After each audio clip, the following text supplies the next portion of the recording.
mais c'est un atout important pour la Trinité. Je rappelle que la façade littorale, c'est 44 km de littoral, donc c'est très important au point de vue gestion de la ville, gestion au point de vue économique, gestion au point de vue activité de loisirs, mais aussi gestion au point de vue touristique. Donc nous avons toutes les opportunités pour permettre à la population d'avoir des atouts pour le développement de la Trinité. Je considère que c'est une richesse d'avoir ce littoral qui est très controversé en Martinique par rapport notamment aux communes du centre. Hein. Je vais parler du gros monde de fonctionnement. Je pense que, et puis au niveau de l'insularité aussi, ça nous permet d'avoir ce que j'appelle une ouverture vers à la fois la Caraïbe mais vers les autres. Évidemment, et comme on a choisi le développement touristique balnéaire, ça c'est un atout vrai. En particulier pour le marin. Quand on voit le marin, la façade du marin, c'est excellent. Seulement, occuper le littoral, si c'est très valorisant, puisque c'est un espace de détente, un espace de loisir, un espace économique, ça a des contraintes également. En particulier, quand il s'agit d'aménager le littoral, quand le trait de côte change, quand il y a un cyclone, quand il y a le tsunami maintenant. Jusqu'en 1950-60, il n'y avait pas de route en Martinique. Et le trafic de passagers et de marchandises se faisait essentiellement par la mer. Lorsqu'il a fallu, après la fermeture de l'usine, retrouver une activité économique, bon, nous sommes tournés vers la mer. Automatiquement, on a retrouvé notre vocation première. Et c'est la raison pour laquelle nous avons d'abord travaillé sur la réhabilitation d'un port de pêche et ensuite sur la mise en œuvre d'un port de plaisance. Aujourd'hui, c'est à partir du marin que la Martinique est connectée avec les îles du Sud. C'est-à-dire que le port de plaisance du marin, le centre de carénage font que nous sommes en quelque sorte une destination de très haut niveau et au niveau de la navigation de plaisance dans la Caraïbe Est. Je pense que quels que soient les territoires, avoir une façade littorale, c'est un atout pour renforcer le développement économique et social, au moins selon 3 modalités. La première, c'est renforcer la conservation de la diversité des territoires, que ce soit la diversité aquatique, la diversité biologique, la diversité géologique. C'est aussi restaurer les zones humides. Il faut savoir qu'à l'échelle nationale, 70% des zones humides ont été rognées en 90 ans, le siècle passé. Et puis en fonction de la physionomie côtière, c'est aussi un atout d'avoir une façade littorale. Ça permet de pouvoir renforcer l'activité publique de gestion, que ce soit au niveau de la gestion de l'aménagement, de la circulation des biens et de la protection des infrastructures et des personnes.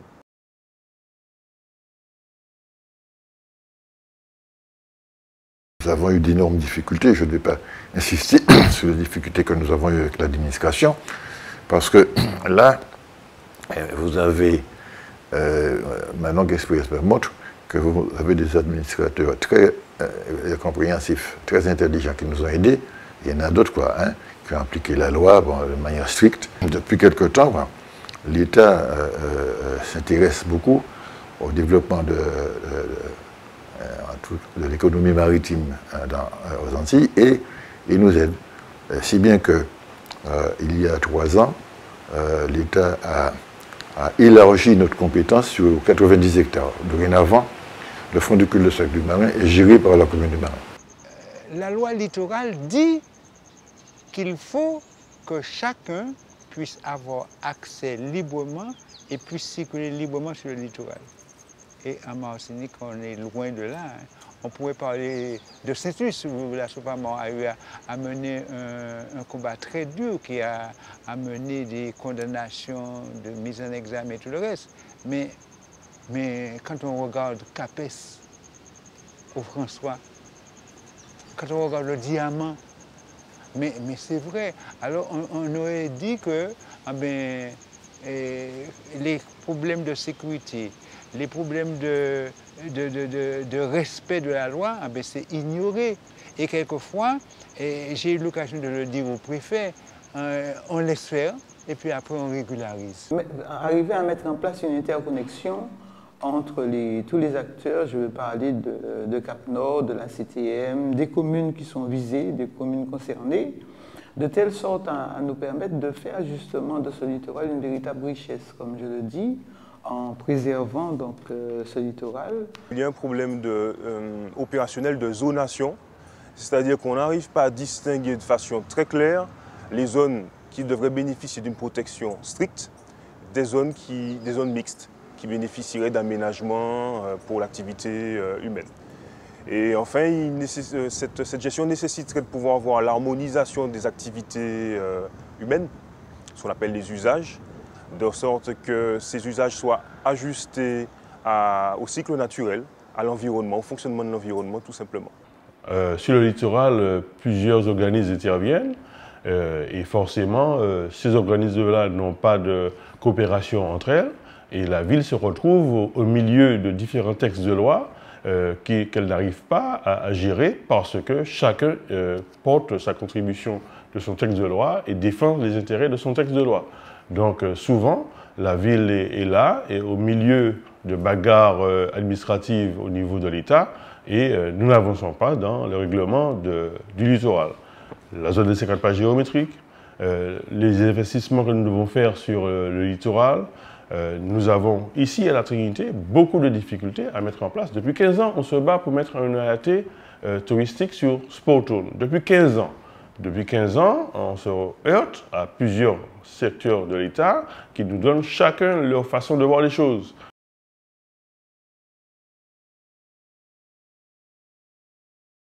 La loi littorale et le CMVR ont le mérite d'exister. Mais ce n'est pas parce que vous existez que vous allez dans la bonne direction.